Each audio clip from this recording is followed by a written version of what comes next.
that wasn't hard. Oh. Whew. Water's nice today. Gosh, not too bad. Gotta be a Wisconsin boy to appreciate water like this though. Anyway, here's our ice fishing safety segment. As you can see, I wasn't too safe. I fell through the ice. Terrible position to be in. But I did bring a couple tools with me today to get out from this predicament. First of all, I have something that floats. Second of all, I have an ice bar for checking the ice, which I didn't do far enough ahead of me. So, and third of all, I've got my ice picks here. And let's see which methods work the best here.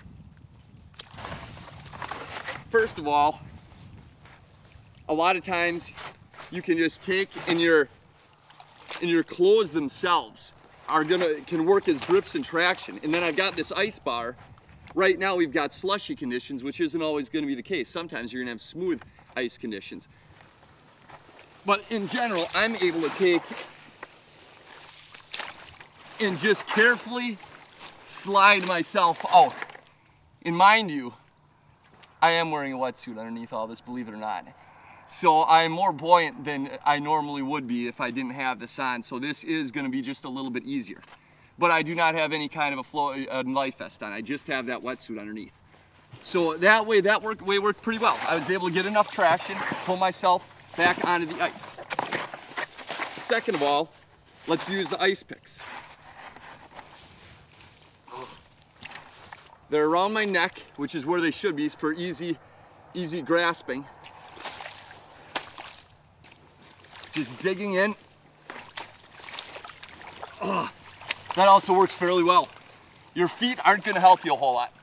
Kicking and flailing and all that is not going to do a whole lot. You're better off almost just like letting them rest and letting all your upper body just kind of inch your way out and work your way out. Whenever you're on thin ice, you should definitely always have, and you should never go out expecting to possibly fall through. If you're expecting to possibly fall through, you should not be out there. But if there's any chance at all, you're talking early in the winter, there's 3-4 inches of safe ice for walking, but you never know. There could be a thin spot, always be prepared. Have buddies, always go with a friend.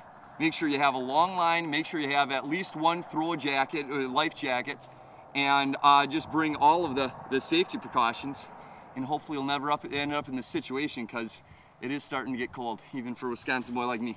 So I'm gonna get out of here and go home and have a hot toddy. Ugh.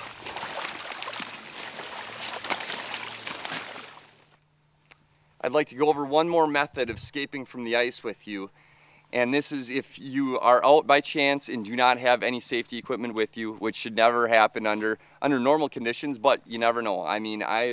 We've had a couple of instances where we've had close calls in the middle of winter. You never know, especially if you're fishing a flowage and that water level's fluctuating up and down. Sometimes that can create some problem ice.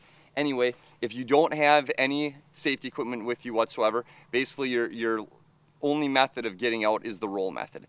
And that is where you try to create traction with the upper part of your body, your arms, your shoulder, your back, and basically you roll. You put you extend your arms out onto the ice and you just continue to roll until you gain traction.